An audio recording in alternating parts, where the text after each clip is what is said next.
frères, sœurs, ce qui nous est révélé dans cette parabole c'est quelque chose de vraiment fort. C'est quelque chose de vraiment fort parce que entre la sémaille et entre la moisson, il y a un long temps qui s'écoule.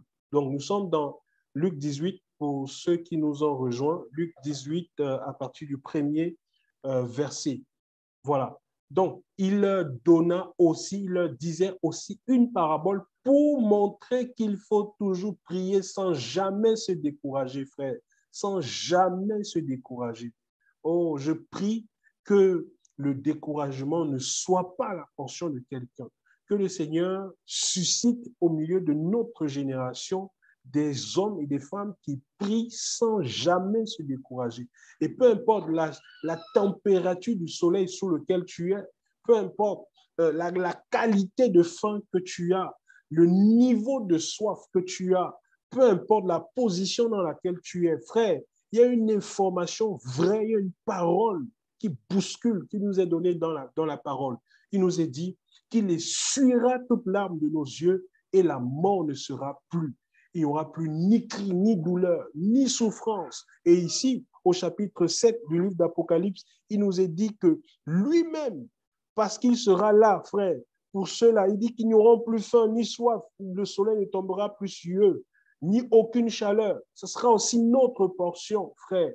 Ce sera notre portion, la portion des vainqueurs, de ceux-là qui prient sans jamais se décourager. Frère, qui prient sans jamais se décourager. Parce que si nous nous décourageons, nous ne pourrons pas tenir jusqu'à la fin. Si nous arrêtons de prier, nous ne pourrons pas arriver jusqu'au bout. La prière, frère, la prière est une arme capitale pour le soldat que tu es, pour la soldate que tu es. La prière est une arme redoutable que tu tiennes dans tes mains pour pouvoir combattre jusqu'à la fin. Paul dit, combat avec moi, combat avec moi. Un bon combattant du Seigneur, un bon soldat du Seigneur a dans son carquois cette flèche qui s'appelle la prière. Il tient ferme et il prie sans jamais se décourager. Donc, c'est ce que je voudrais aussi dire à quelqu'un ce soir, frère, que nous devons tenir bon. Nous devons tenir bon parce que cette parabole qui nous est donnée, c'est une parole de sagesse. C'est la sagesse d'Élohim. Dans cette parabole se cache la sagesse, se cache la pensée d'Élohim, en fait. Et cette pensée est révélée au Fils du royaume. C'est pourquoi la parole nous dit que cette parabole est donnée pour nous apprendre que nous ne devons jamais nous décourager dans la prière. Donc, en lisant cette parole ce soir, tiens cette parole dans ton cœur, approprie-toi cette parole comme si elle t'était adressée directement. C'est-à-dire qu'il te dit aussi cette parabole pour te montrer qu'il faut toujours prier sans jamais te décourager. Donc, cette parole t'est adressée directement de la part du Seigneur. Et la parole dit ceci donc, disant, il y avait dans une ville un juge qui ne craignait pas Élohim et qui ne respectait aucun humain. Or, il y avait aussi dans cette ville une veuve qui venait auprès de lui, disant, fais-moi justice de ma partie adverse. Et pendant un temps, il ne voulut pas. Mais après cela, il dit en lui-même, quoique je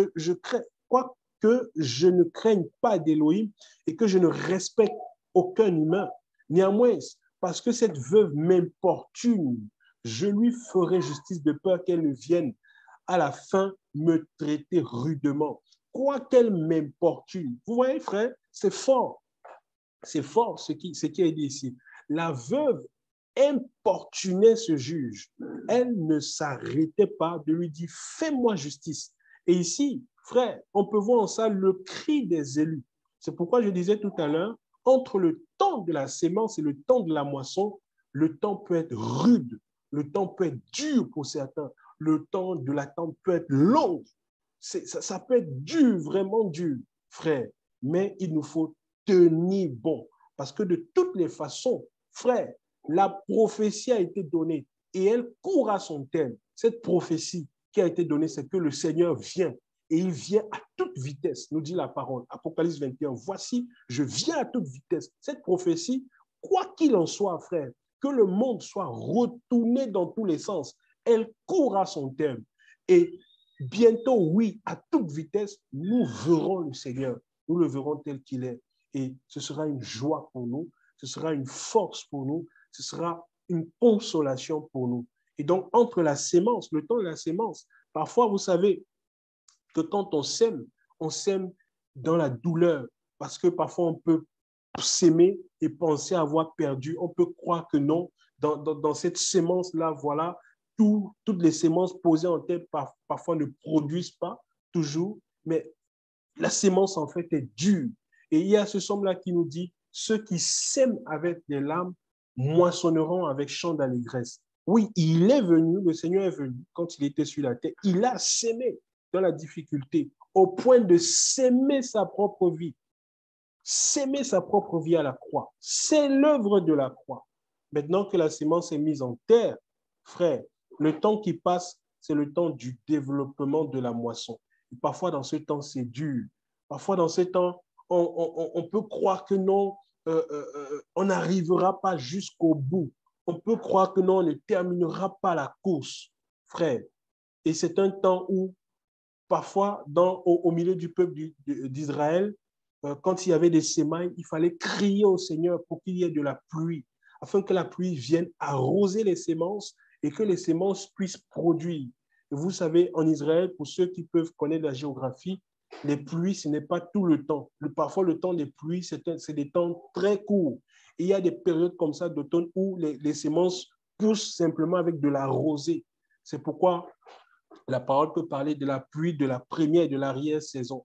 Parce que c'est pas, vous n'avez pas la pluie pendant 9 mois, comme dans certaines nations. Vous n'avez pas la pluie pendant 6 mois, pendant tous les jours, non. Et parfois, le peuple devait prier le Seigneur. Parfois, il y avait des rites que le peuple faisait pour implorer la grâce du Seigneur afin qu'il envoie la pluie. Parce que de toutes les manières, de la manière dont la constitution, de la manière dont Elohim a fait les choses, la pluie dépend de lui. Et si c'est lui qui envoie la pluie, c'est pour que nous puissions dépendre de lui. Et donc, écoute-moi bien, mon frère, ma soeur. Parfois, la parole nous dit, dans cette parabole qu'on est en train de lire, il nous est dit qu'il leur a donné cette parabole pour qu'ils prient toujours sans jamais se décourager. Ça veut dire quoi? Qu'est-ce qui peut produire le découragement dans la prière?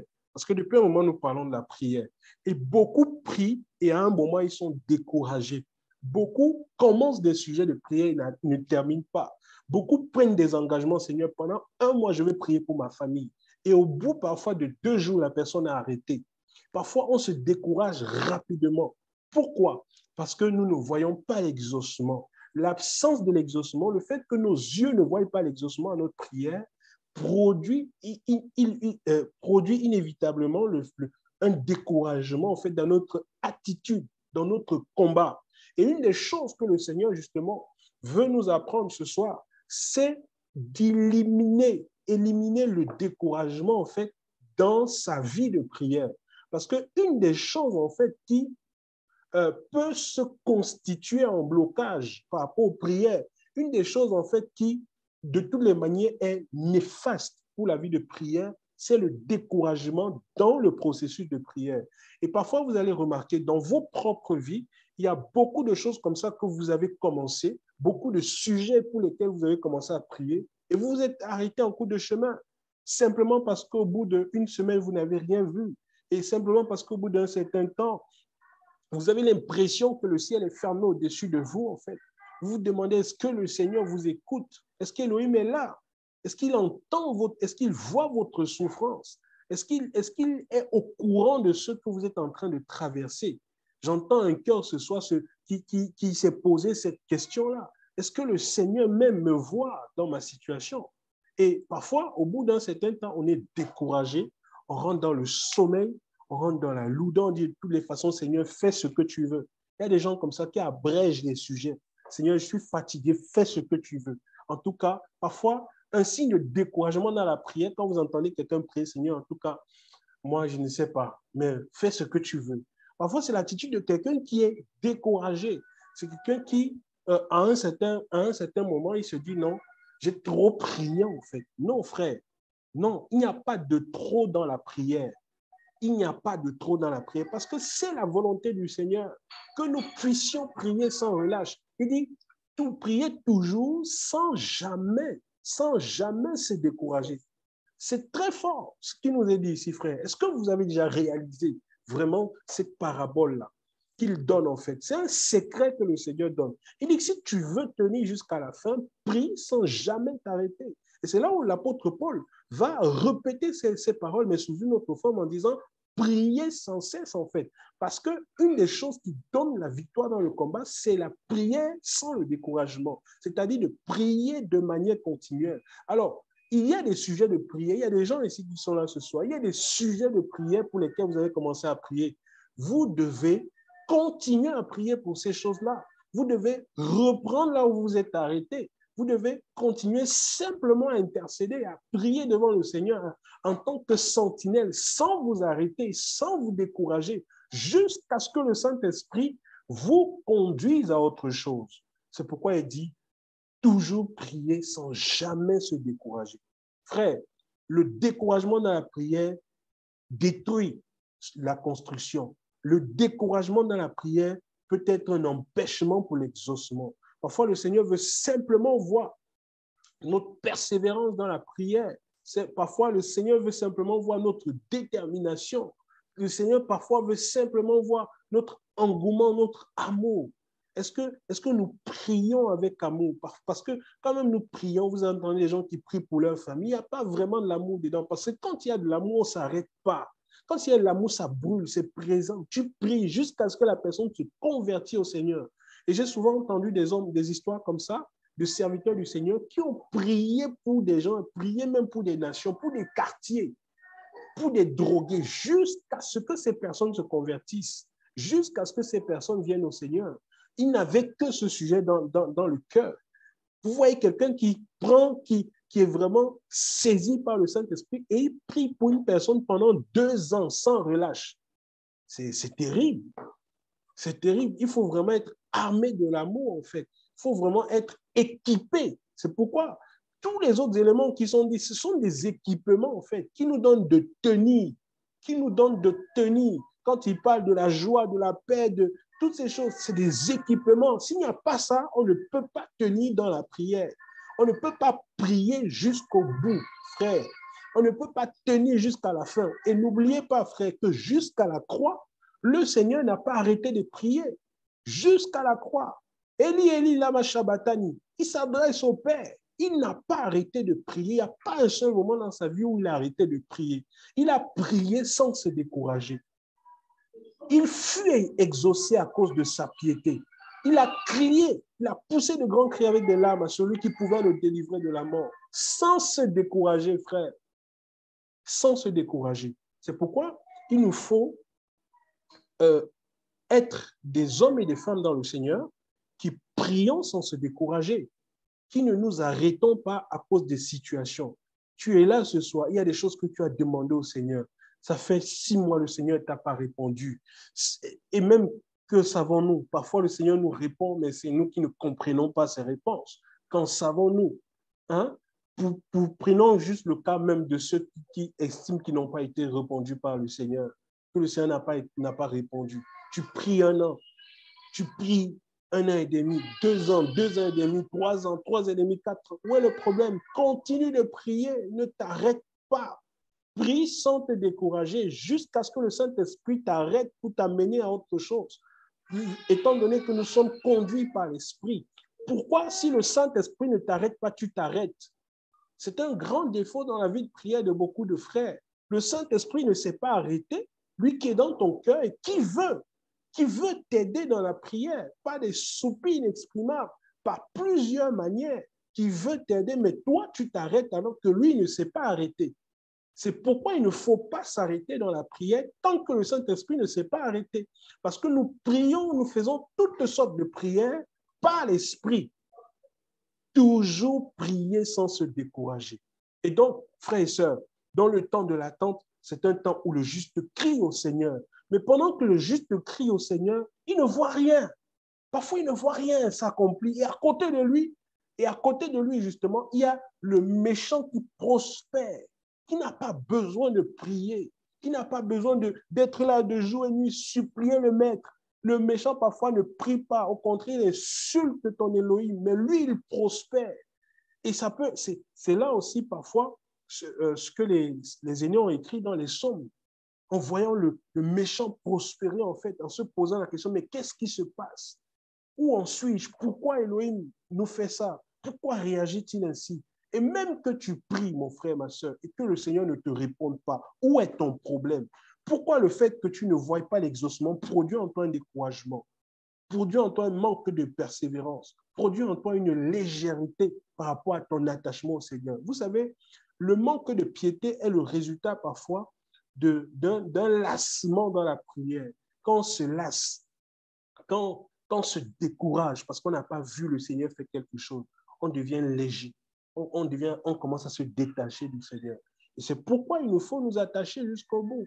Il nous faut persévérer jusqu'au bout. Il nous faut demeurer jusqu'à la fin, en fait, sans se lasser, sans s'arrêter. Je ne sais pas si on se comprend, frères et sœurs, ce soir. Il ne faut pas s'arrêter. Et c'est pourquoi il faut identifier les éléments dans ta vie de prière qui ont engendré ou produit en toi une forme de découragement. Et peut-être même sans que tu ne t'aies rendu compte, tu t'es découragé. Il y a des gens ici, je suis sûr, pendant que je parle en ce moment, le Saint-Esprit vous donne de vous souvenir, de vous rappeler, de souvenir des sujets de prière que vous avez abandonnés en cours de route. Et même parfois, vous avez entendu le Saint-Esprit vous appeler à venir prier encore par rapport à ça, mais vous, vous êtes arrêté. Et parfois, le temps de l'attente est long pour ça, parce que c'est un temps dans lequel, parce qu'on se dit que non, je prie, ça fait longtemps que je demande ça au Seigneur. Mais Seigneur, exauce-moi. Mais Seigneur, écoute ma prière. Mais Seigneur, s'il te plaît. Et parce qu'il n'y a rien qui se produit, on s'arrête. On est découragé. On ne sait plus comment avancer. Et on commence à faire des sujets, Seigneur, de toutes les façons.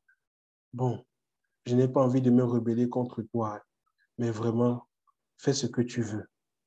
Mais vraiment, Seigneur, fais ce que tu veux. Mais vraiment, Seigneur, mais vraiment, Seigneur. Et on commence à formuler des phrases de découragement. Et à un moment, on s'éteint dans la prière. On ne prie plus pour ces choses. Pourquoi? Parce que vous n'avez rien vu se produire, parce que rien ne s'est passé, alors que ça fait des années que tu demandes ça au Seigneur, que tu supplies le Seigneur au moment où tu as pris des temps de jeûne, étant persuadé dans ton esprit que parce que tu jeûnes, Dieu va t'écouter, il va t'exaucer. Écoute-moi ce soir, le temps de l'attente. Il y a ici, dans cette parabole, une veuve et il y a un juge unique. Un juge unique qui, lui, est perturbé, importuné par la veuve, qui ne s'arrête pas jusqu'à ce qu'elle reçoive une réponse à sa requête. Et même que ça peut être long, dur, et même que le juge peut être occupé à juger d'autres problèmes de la ville, et même que le juge peut être occupé à répondre à d'autres personnes, et même que le juge peut être appelé à traiter des millions de dossiers, elle s'en fout, elle ne s'arrête pas jusqu'à ce que son dossier ait été traité. C'est la leçon que le Seigneur nous donne ce soir. C'est la position de l'Église, frère. Écoutez-moi très bien. La veuve ne s'est pas découragée. Et le Seigneur, il s'est dit, bon, le juge, pardon, il s'est dit, bon, tout compte fait, je sais qu'elle va venir, elle va pas me laisser respirer, elle va me casser les pieds, elle va pas me laisser respirer. Et pendant un temps, il ne voulut pas. Vous voyez, il ne voulait même pas. Il ne voulait pas. Il ne voulait pas. Mais après cela, au verset 4, il dit en lui-même, quoique je ne craigne pas Elohim, et que quoi? Quoique je ne craigne pas Elohim et que je ne respecte aucun humain, vous voyez? Néanmoins, c'est parce que cette veuve m'importune, je lui ferai justice, de peur qu'elle ne vienne à la fin me traiter rudement. Verset 6, et le Seigneur dit, écoutez ce que dit le juge injuste. Elohim n'exécutera-t-il pas la vengeance de ses élus qui crient à lui jour et nuit, quoi qu'il use de patience envers eux? Est-ce que vous comprenez ça, frère? C'est qu'il y a une réalité dans la parole. C'est que les justes d'Elohim, les justes, ceux-là qui ont un cœur pour le Seigneur, qui sont nés de nouveau, qui sont convertis, qui attendent patiemment la venue du royaume, qui attendent l'enlèvement. Frère, écoutez-moi très bien, ils ont une caractéristique. Si vous n'avez pas cette caractéristique-là, posez-vous la question ce soir. Il faut sincèrement vous poser cette question parce qu'il nous dit, il nous révèle quelque chose ici. Il dit que les justes, et Elohim n'exécutera-t-il pas de la vengeance de ses élus, les élus, à lui, ces élus qui crient à lui jour et nuit. C'est-à-dire qu'il nous dit que une des caractéristiques des élus, des justes du Seigneur, c'est que c'est des hommes et des femmes qui crient au Seigneur jour et nuit. Donc, ça veut dire que si toi, tu ne cries pas au Seigneur jour et nuit, il y a un problème. Il y a un problème. Il faut donc se poser la question. Quel genre de juste suis-je? Est-ce que tu fais partie de ceux-là qui crient jour et nuit et qui même peuvent crier et ne pas voir l'exaucement? Parce que déjà, il faut commencer par crier jour et nuit. Tu ne cries pas jour et nuit et tu te plains. Tu te plains de quoi? Tu te plains de quoi? Les élus, les justes, crient jour et nuit. Et la parole dit, quoi qu'il use de patience envers eux. Il dit, Elohim n'exécutera-t-il pas sa vengeance? Ça veut dire qu'il arrive un temps, frère, où il exécutera sa vengeance, où il vengera les élus, frère. Un temps où il répondra, il exaucera leurs prières. Eux qui crient jour et nuit, qui appellent le Seigneur à la délivrance, qui appellent le Seigneur au secours, qui crient au Seigneur, ceux-là qui sont maltraités, insultés. Il dit, heureux serez-vous lorsqu'on vous persécutera, lorsqu'on vous outragera à cause de mon nom, ceux-là qui ont faim et soif de la justice, ceux-là qui sont sous le soleil de la méchanceté des humains. Frère, un temps viendra où le Seigneur répondra aux prières des justes. Ceux-là qui crient jour et nuit pendant le temps de l'attente, crient jour et nuit au Seigneur. Contente-toi de prier jour et nuit, de crier à lui jour et nuit et ne t'arrête pas, ne te décourage jamais. Frère, parce qu'en plus, il nous a dit quelque chose. Quoi qu'il use de patience envers eux, envers qui les injustes. Parce que le but du Seigneur, c'est que tous soient sauvés. C'est que tous soient sauvés. Le drame de ce temps, c'est que le méchant prend la patience du Seigneur comme une faiblesse. Le méchant croit que ce n'est pas faiblesse que le Seigneur n'intervient pas. En proférant des moqueries, où est-il, lui qui a dit qu'il revient? Et vous entendez des blasphémateurs qui vont vous dire, reviens avec la main de Jésus. Frère, ces gens rendront compte à la fin des temps, lorsque le Maître viendra. Pour le moment, pour ce qui nous concerne, n'arrêtons pas de crier au Seigneur. Jour et nuit, ne nous arrêtons pas de prier. Frère, ne nous arrêtons pas de prier. C'est capital, c'est important, c'est déterminant pour terminer la course. Une des caractéristiques de ceux qui terminent la course, ce sont ceux qui prient jusqu'au bout. Et même sur la croix, ils prient. Frère, ils prient. Ils ne s'arrêtent pas. Oh, je prie que le Seigneur nous aide ce soir. Nous avons besoin de sa grâce. Nous avons besoin de sa grâce. Le temps de l'attente de la justice du Seigneur est long. Ne t'arrête pas. Tout ce qu'on te demande, c'est de crier au Seigneur jour et nuit, avec foi, t'attendant à lui. Tu t'attends à lui, frère. Il dit, tout ce que vous demandez au Seigneur, si vous demandez, croyez que vous l'avez reçu. Tu crois, tout ce qu'on te demande, c'est la foi. Ne te préoccupe pas le temps a soin de lui-même, le lendemain a soin de lui-même, il prend soin de lui-même. Toi, crie, c'est tout. C'est tout ce qu'on nous demande, frère. Dans notre foi et dans notre marche avec le Seigneur, le lendemain a soin de lui-même. Le temps, ce n'est pas notre affaire. C'est le Seigneur qui a établi le temps. Il nous a mis dans le temps. Dans le temps, là, il s'occupe de ça. Le temps s'occupe de lui-même. Nous nous occupons de crier au juste juge. Parce que ce monde est mauvais. Ce monde est mauvais. Ce monde est injuste. Oui, nous avons soif. Nous souffrons la faim. Nous souffrons la nudité. C'est ce que Paul dit, hein? Nous souffrons la faim, la nudité. C'est à cause de toi que nous sommes mis à mort tout le jour. Nous qui sommes le rebut de la société. Frère, le temps arrive où la parole nous dit qu'il nous exaucera. Il répondra à la prière de tous les justes. Il essuiera toute larme de nos yeux, frères. La mort ne sera plus. Il n'y aura plus ni cri, ni douleur, ni souffrance, ni famine, ni assoiffé. Il n'y aura plus de soleil. Il sera notre ombre pour l'éternité. Il nous couvrira sous ses ailes, frères, et nous nous réjouirons avec lui.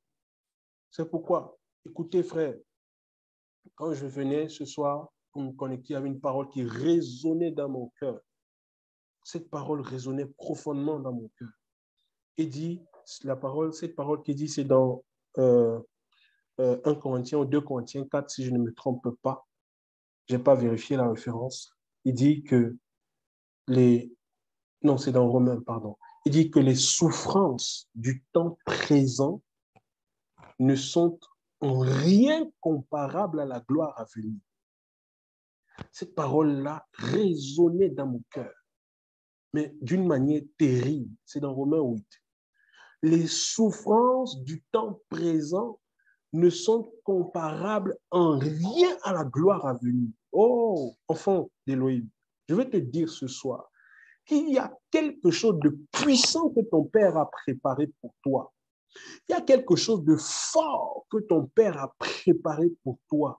Il dit, je m'en vais vous préparer une place. Et lorsque tout sera prêt, je reviendrai vous chercher.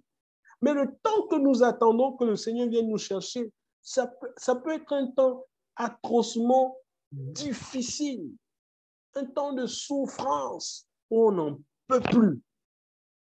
On se dit, mais Seigneur, qu'est-ce qui se passe? Je n'en peux plus. Descends encore, frère, descends vers le verset 18 là-bas. Je n'en peux plus. Qu'est-ce qui se passe dans ma vie? Écoutez-moi bien.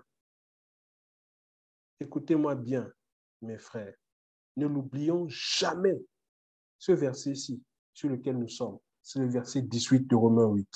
Il dit, car j'estime que les souffrances du temps présent, c'est-à-dire peu importe le plus haut niveau de difficulté que tu peux avoir, de la plus grande souffrance, c'est-à-dire même si on t'a décapité, qu'il ne reste que tes yeux, qu'il ne reste que ton bras, qu'il ne reste que ta tête, qu'il ne reste que tes pieds, que des gens t'ont fléché partout, c'est-à-dire fléché par des paroles, te poignardé par des trahisons.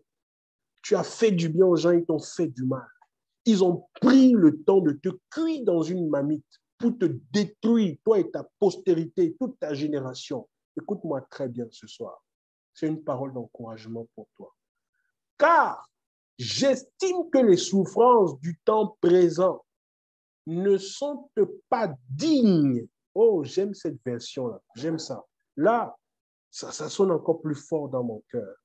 Ne sont pas dignes d'être comparés. C'est-à-dire que, merci Seigneur, c'est-à-dire que c'est une erreur pour nous d'essayer de comparer les souffrances que nous avons en ce moment à ce qui nous attend, à la gloire du Seigneur.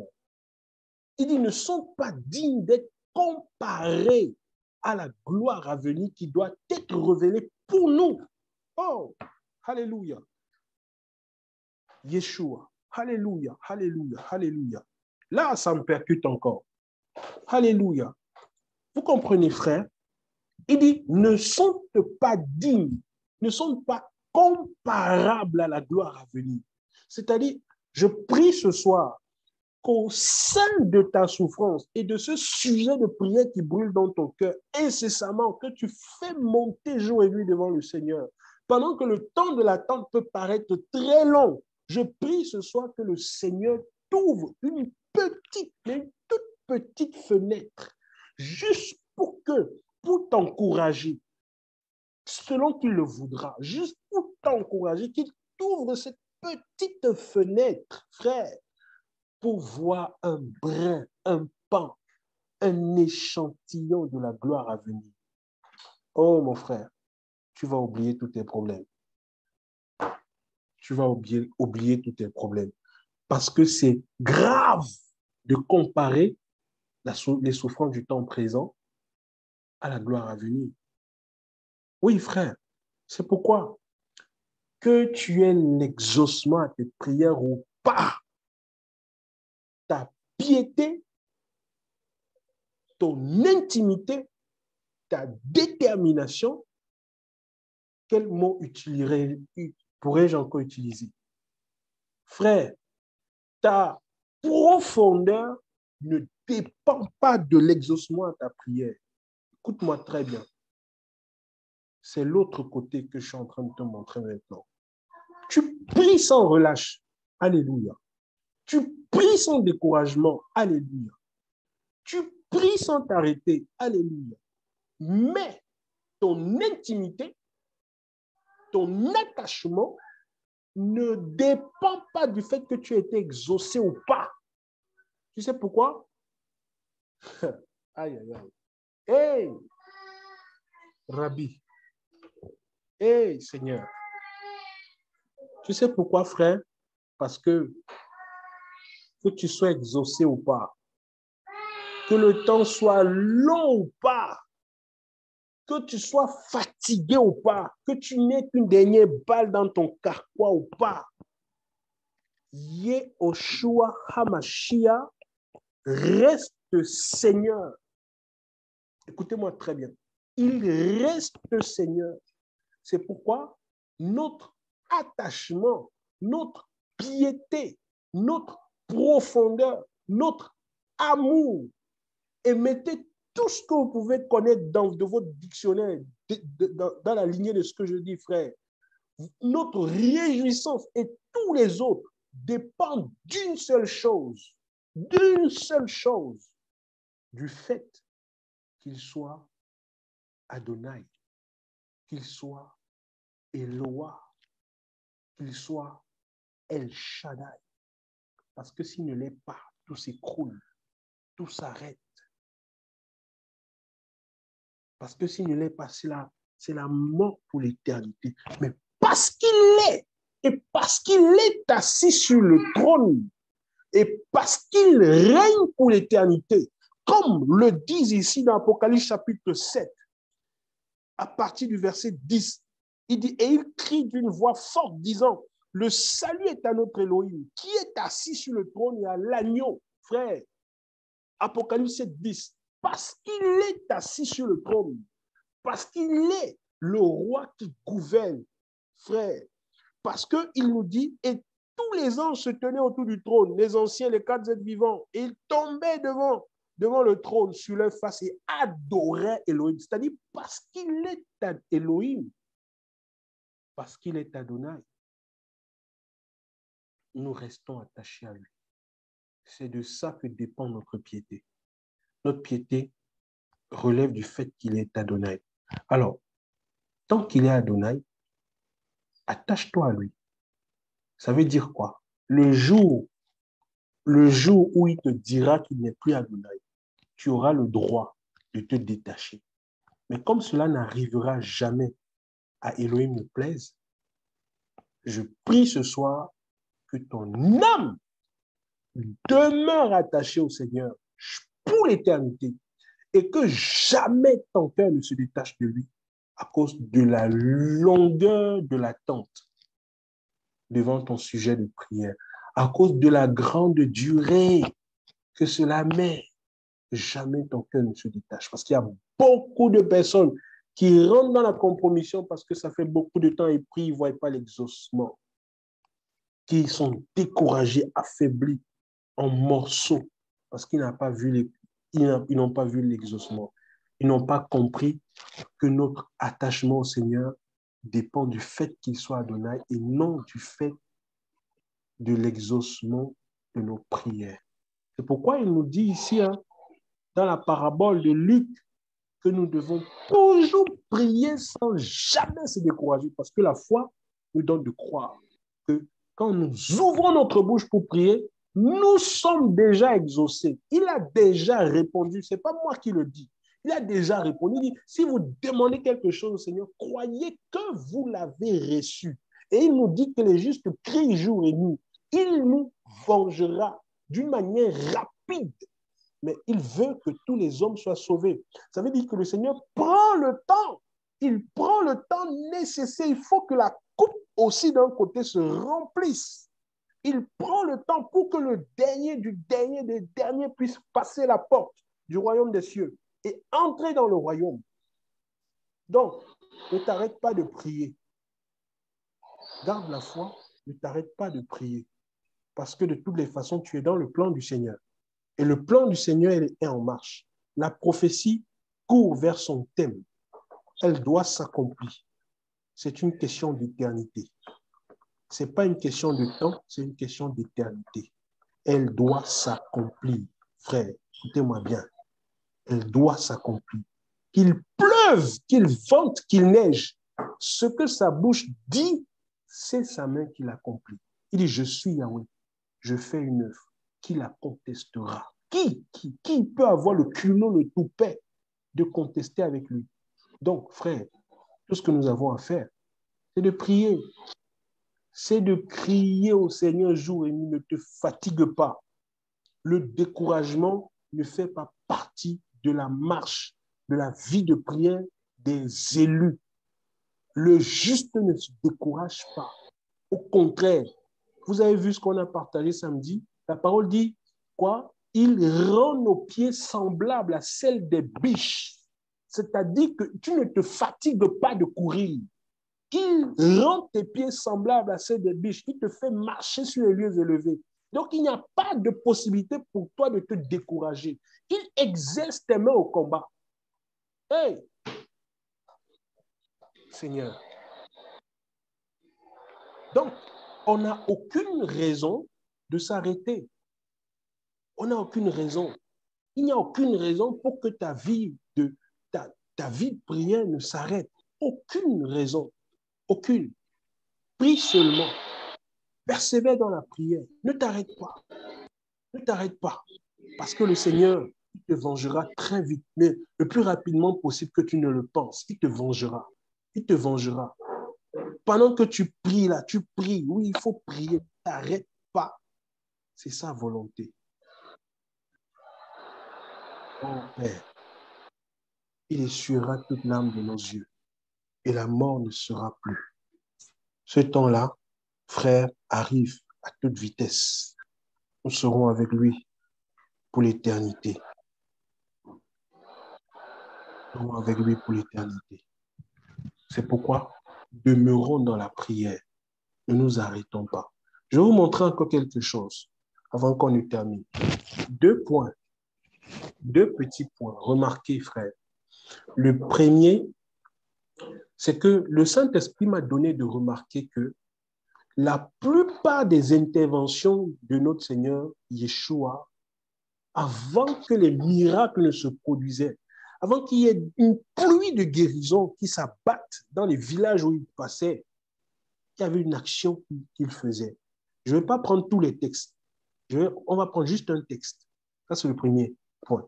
C'est que il rentrait, il passait un bon moment dans la prière. Et quand il ressortait de là, ce qui se produisait était terrible. En fait, il était dangereux. Nous sommes ici dans Marc. Regardez quelque chose. Nous sommes dans Marc chapitre 6. Hey, Rabbi Yeshua Mashiach, tu me dépasses, Seigneur. Non, tu me dépasses. Tu es terrible. Regardez, Marc chapitre 6. Aïe, aïe, aïe. Et Mashiach, Yeshua Mashiach, Mashiach. Prenons vers le verset 45 par là. 45. Regardez quelque chose. Mashiach. La parole nous dit ceci. Je vais lire. Oh Père.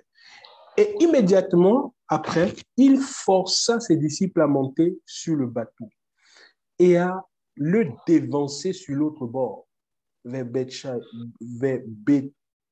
Bethsaïda, pendant que lui-même renverrait la foule.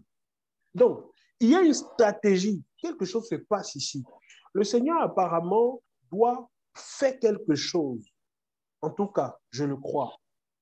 Et avant de poser l'action de ce qui va suivre vers les versets 53, il force ses disciples, après avoir multiplié les pains et que la foule ait mangé, après avoir produit ce miracle, et que même dans ce miracle, les disciples n'aient pas encore eu l'intelligence ouverte parce qu'il y a quelque chose qui leur manquait, il force ses disciples à monter dans la barque pour s'avancer, pour le dévancer sur l'autre bord, vers Bethsaïda. Vous comprenez? Donc, il les force. Il força ses disciples à monter sur le bateau et à le dévancer sur l'autre bord, vers Bethsaïda, pendant que lui-même renverrait la foule. Et l'ayant renvoyé, c'est-à-dire après avoir renvoyé la foule, il s'en alla sur la montagne pour prier. Si vous lisez dans Matthieu, ce récit-ci, Matthieu fait une précision, c'est qu'il resta seul pour prier. Une autre version dit qu'il se retira pour prier. Le Seigneur, à un certain moment, se retirait. Il se retirait pour rester parfois dans des endroits seuls, pour prendre du temps. Parce qu'il y avait quelque chose qui devait se produire après. Vous le remarquerez. Si vous lisez les évangiles, vous allez voir que avant que vous n'entendiez miracle, guérison, etc., très souvent dans la parole, il y a une action qui précède les miracles, les guérisons et tout ça dans les villages. C'est que le Seigneur sort d'un intense moment de prière. C'est que le Seigneur sort de la montagne. Il sort d'un temps de prière. Et ce qui se produit après ce temps de prière, il est dangereux en fait. Donc, ce n'est pas que le Seigneur, tout d'un coup, comme ça, boum, il apparaît et puis il commence à faire les choses. Non! Il y avait une intimité qui était construite avec le Seigneur. Il se retire sur la montagne pour prier. Et la parole nous dit, le soir étant venu, le bateau était au milieu de la mer, mais lui seul était à terre. Ça veut dire que le bateau était dans la mer, mais lui, il était à terre. Il n'était pas dans le bateau. C'est-à-dire le fait qu'il s'est retiré pour prier, lui donnait une position différente de celle des disciples qui étaient dans le bateau. Et quand je suis arrivé ici, bam, le Saint-Esprit ouvre mon intelligence. Il me dit que mon serviteur, ma servante qui se tient dans la prière est sur un terrain qui est haut, est sur un lieu élevé. Il n'est pas sur le même terrain que celui qui ne prie pas. Hey. Est-ce que vous comprenez, frères et sœurs? La prière nous donne une position d'élévation. La prière, la persévérance dans la prière t'élève. Ça fait que tu n'es pas sur le même terrain. Vous ne marchez pas au même niveau, en fait. La prière te fait changer de dimension, te fait changer de niveau. Les gens vont croire que vous êtes en train de marcher ensemble sur le même étage. Quand vous êtes tous ensemble au niveau 4, vous montez le 4e étage. Vous êtes en train de marcher sur le plateau numéro 4. Mais le Seigneur ne te fait pas, la prière ne te fait faire ce que tu n'es pas sur le plateau numéro 4 avec tout le monde. C'est ce que je veux te dire ce soir.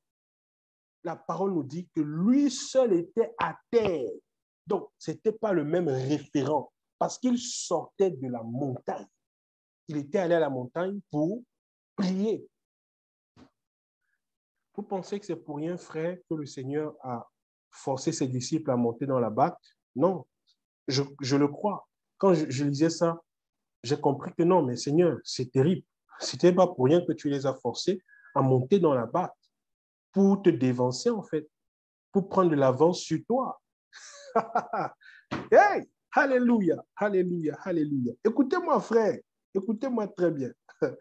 Pendant que je vous dis ça, le Saint-Esprit me dit qu'il y a des gens qui sont ici et qui ont l'impression que leur vie sont en retard, que leur vie est en retard. C'est-à-dire, vous êtes là ce soir, vous m'écoutez, hein? Et vous avez l'impression, en fait, pas l'impression, dans votre cœur, sondez bien, il y a quelqu'un qui est là, sonde bien ton cœur. Tu te dis en toi que tu as un retard, en fait. Tu as un retard par rapport aux gens que tu connais. Il y a certaines personnes que tu connais, que tu trouves que non, eux, ils sont plus avancés que toi, alors que logiquement, tu devais être plus avancé qu'eux. Et une des choses que le Seigneur fait ici, c'est qu'il dit à ses disciples, allez-y, montez, dévancez-moi, il n'y a pas de souci, allez-y, je vous envoie. En fait, écoutez-moi bien, frère, écoutez-moi très bien. La prière te donne de l'avance. La prière te donne un coup d'avance. C'est-à-dire que C'est quand tu ne pries pas que tu ressens que non, en fait, tu es en retard. Le fait de ne pas prier, c'est vrai, en dehors du fait que tu le ressens, ça te met en retard. Mais le fait d'être dans la prière te donne de l'avance. Parce que ce sur quoi les autres sont en train de, pendant qu'ils sont en train de ramer le bateau et d'avoir le vent contraire, au verset 48, il nous est dit clairement là-bas qu'il il vit qu'il se tourmentait à ramer car le vent leur était contraire. Et vers la 4e veille de la nuit, il alla vers eux, marchant sur la mer, et il voulait les dépasser. Je n'avais pas remarqué ce que le récit de Marc en fait sur cette partie. Vous voyez ce qui se passe entre celui qui sort de la montagne, qui allait à la montagne prier, et ceux qui n'étaient pas allés prier. Vous voyez la différence, frère? Lui, il sort de la montagne, il a passé un temps dans la prière, il a côtoyé le surnaturel, la présence. Il y a certainement une parole qui lui a été donnée, il y a certainement une force, il y a une intimité dans ce temps qu'il a passé à la montagne, donc il n'est pas surpris. Pendant que je lisais ce texte, le Saint-Esprit en même temps me donnait de me projeter un peu sur cette montagne.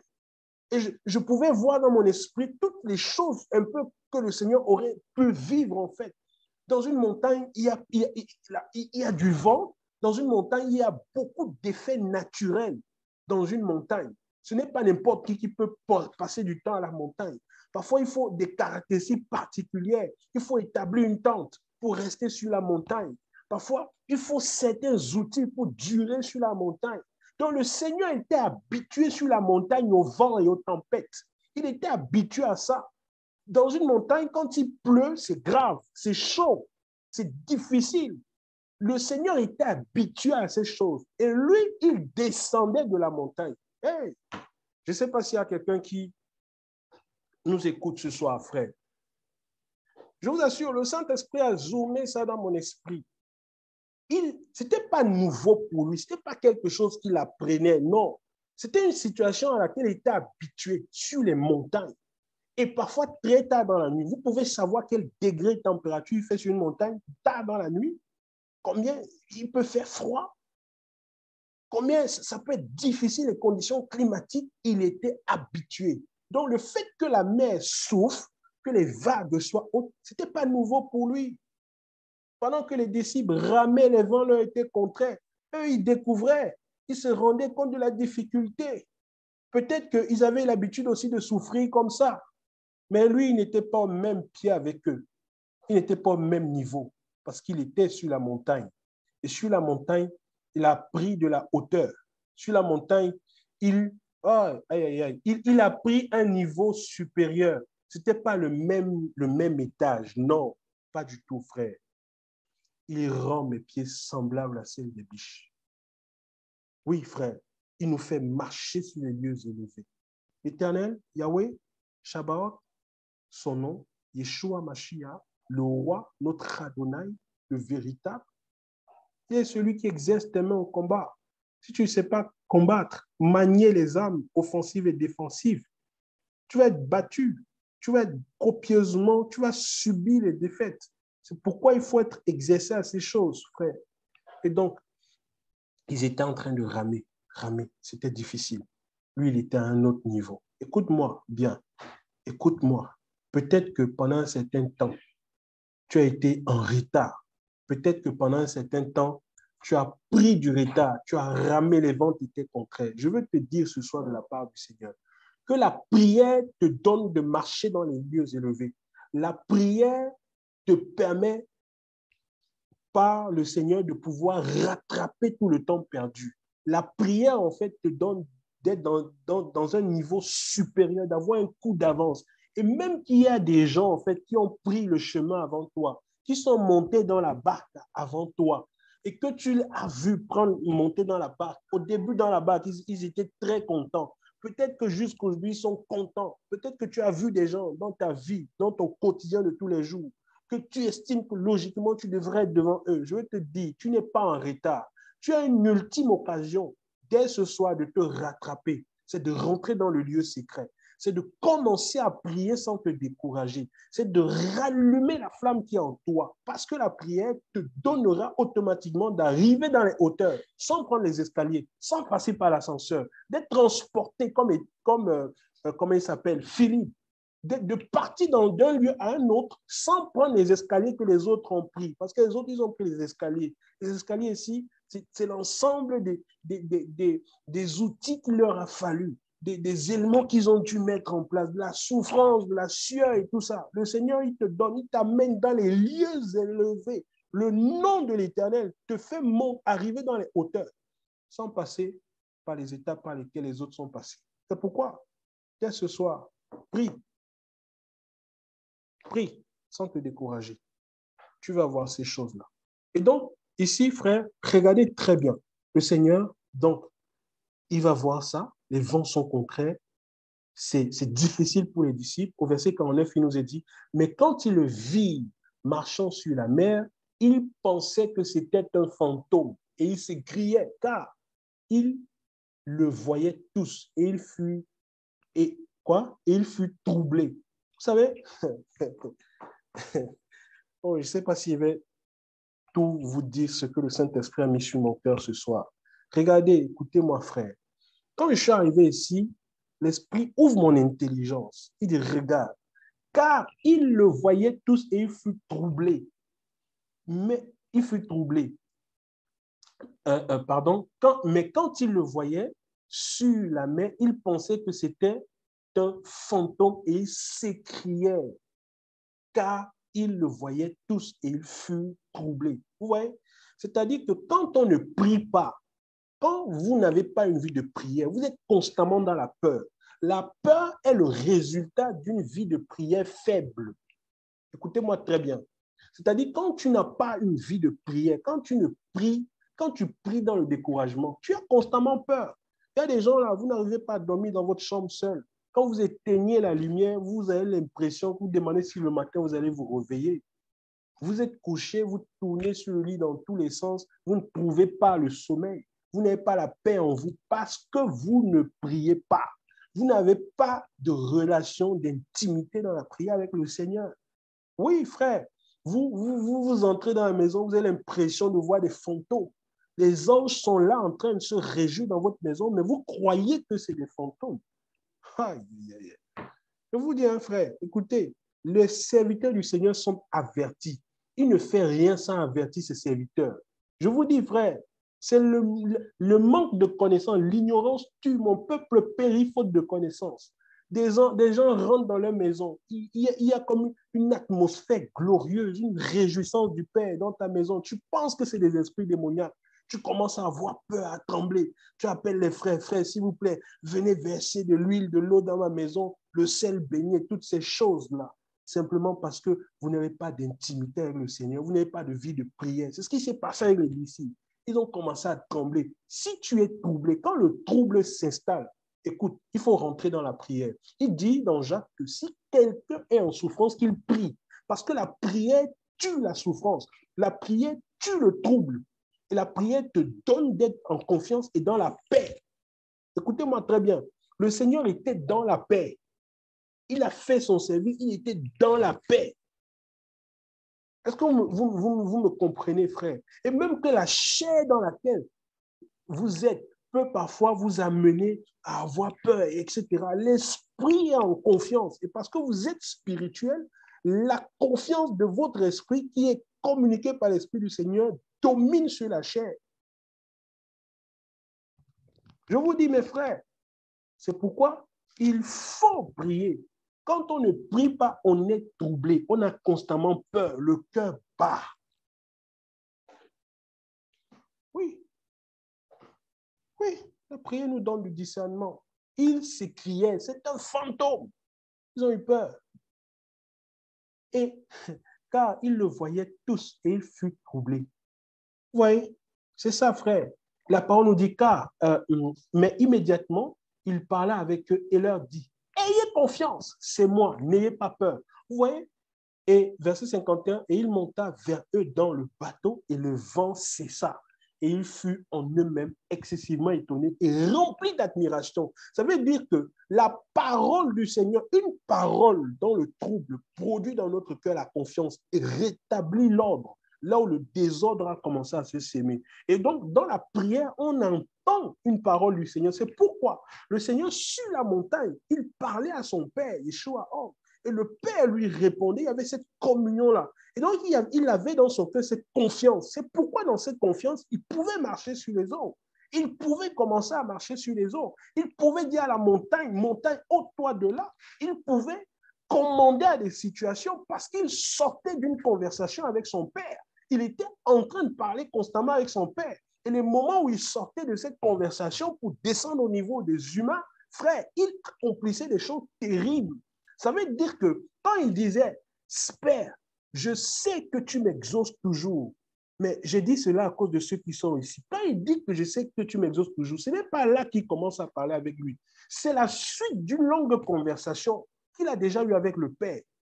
Écoutez, frère, nos prières dans les situations doivent être la suite logique des longues conversations que nous avons déjà avec le Père.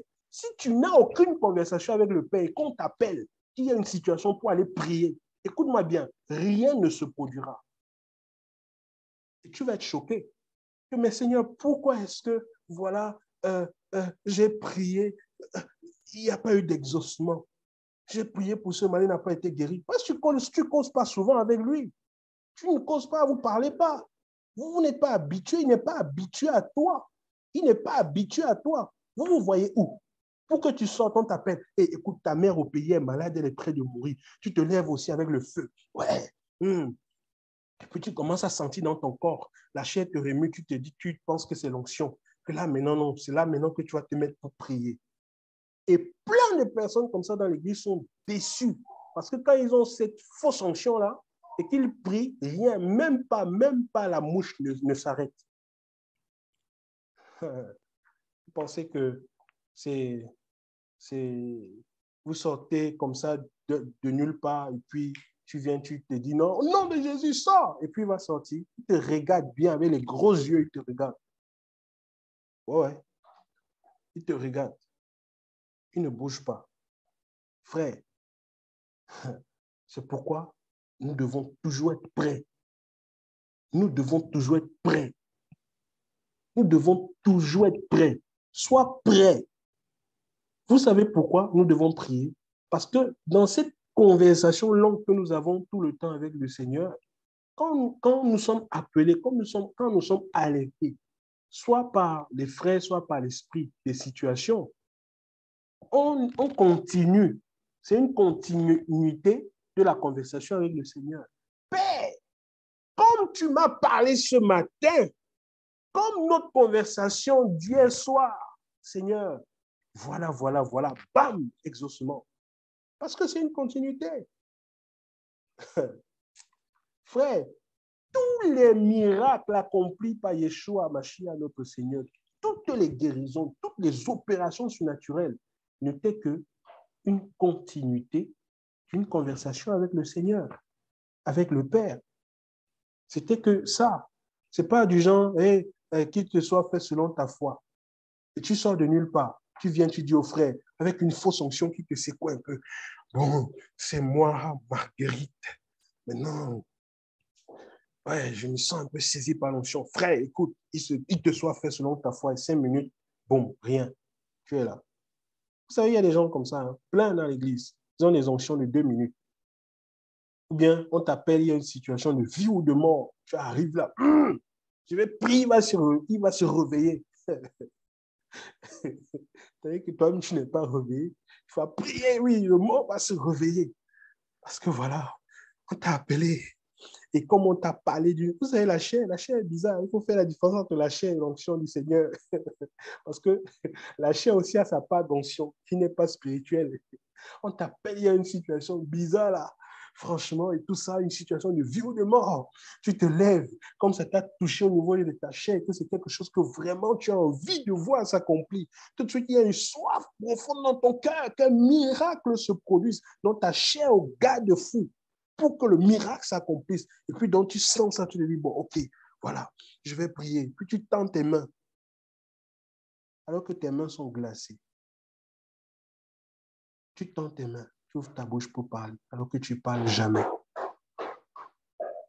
Tu ouvres ta bouche, tu fais des grimaces, tu fais de tous tes efforts. Au nom de Jésus, au nom de... Tu cries. Tu cries. Alors que le lieu secret est très calme d'habitude. Il n'y a aucune voix là-bas. Tu fais des mouvements, tu lèves ta main, alors que jamais on ne voit la main se lever là-bas. Tu portes tes chaussures, commences à marcher dans toute la maison, tu tournes sur toi-même, alors qu'on ne voit jamais aucun pas tourner dans le lieu secret. Il est vide. Et tout le temps que le Père a mis pour t'attendre là-bas, il ne t'a jamais vu. C'est devant la situation que tu veux venir manifester ta foi. Une foi vaine. Écoute-moi ce soir. La prière est un exercice de tous les jours. La conversation avec le Seigneur, c'est tous les jours. Ça ne s'invente pas. Ça ne s'improvise pas. On n'improvise pas la prière. On n'improvise pas la prière. C'est une construction de tous les jours. Tu te lèves pas un bon matin. Non, mais Jésus sort. Il va te répondre. Je connais je connais Jésus que Paul prêche. Mais toi, qui es-tu? Qui es-tu? D'où sors-tu? Lui-même, quand il vient souvent là-bas, il ne te voit pas. Satan était là. La parole nous dit que les fils d'Élohim étaient là. Elohim était là. Donc l'ennemi est arrivé. Il les a vus.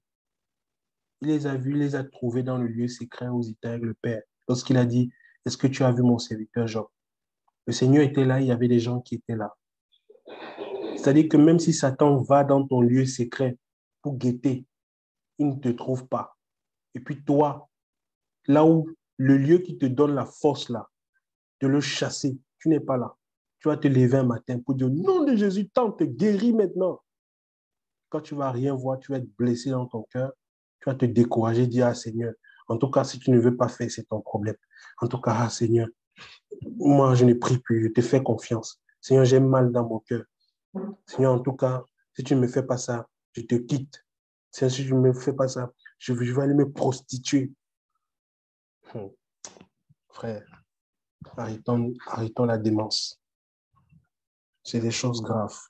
On n'improvise pas avec le Seigneur. On n'improvise pas. On n'improvise pas. C'est une construction qui commence à la conversion et qui continue. Une conversation, une longue conversation. La parole nous dit au verset 50, car verset 51, et il monta vers eux dans le bateau et le vent cessa et ils furent en eux-mêmes excessivement étonnés, remplis d'admiration. Verset 52, car ils n'avaient pas compris au sujet des pains parce que leur cœur était endurci. Verset 53, et après la traversée, ils arrivaient dans la contrée de Génézareth où ils abordèrent.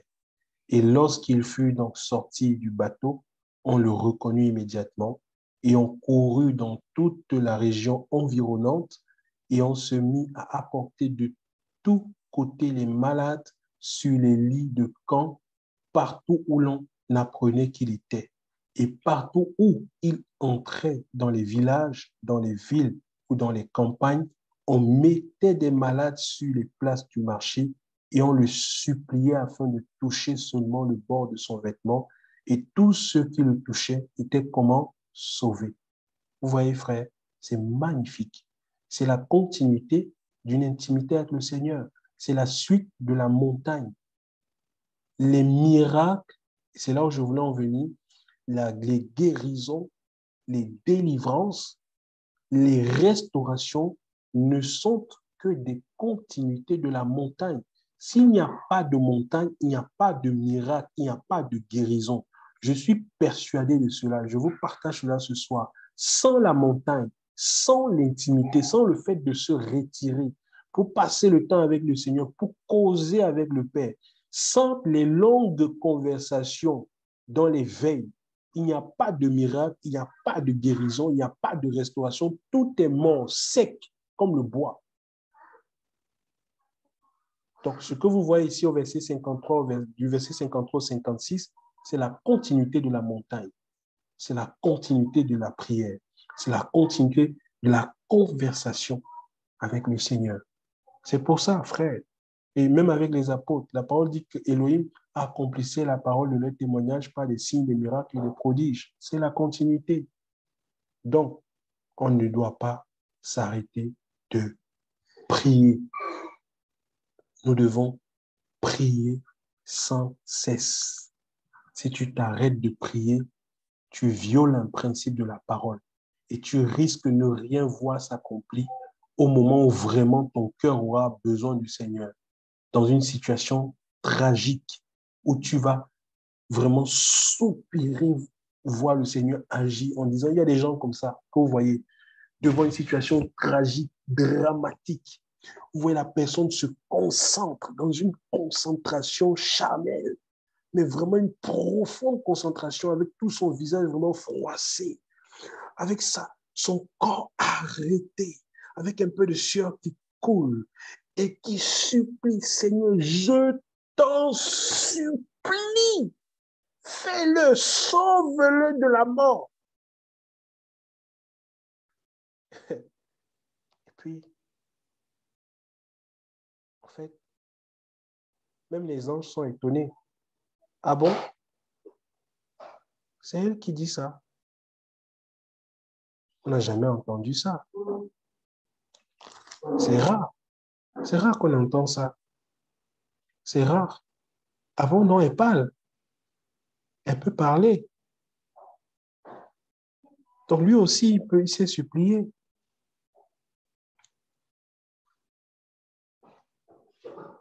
Est-ce que ton lieu secret est vide? Ou est-ce que tu es dans le lieu secret? Pose-toi la question ce soir. Tu ne peux pas surprendre le Seigneur. Non. Non, non. Non. Les miracles, les guérisons, les restaurations, le Seigneur les fait par grâce. Mais c'est la continuité d'une intimité avec le Seigneur. Parce que tout est grâce. Et même que parfois le Seigneur peut le faire, ne crois pas que c'est parce que dans cet instant-là, tu l'as trop supplié. Même s'il ne t'entend pas souvent. Et même si quand il est là, tu n'es pas là, ce n'est pas parce que tu t'es trop concentré ce jour-là que tu as pleuré un peu, que tu as concentré toute ton énergie pour d'une manière spéciale parler au Seigneur qu'il t'a écouté. C'est pas à cause de ça. C'est parce qu'il a son plan à lui. Et que de toutes les manières, avec ou sans toi, il allait le faire. Il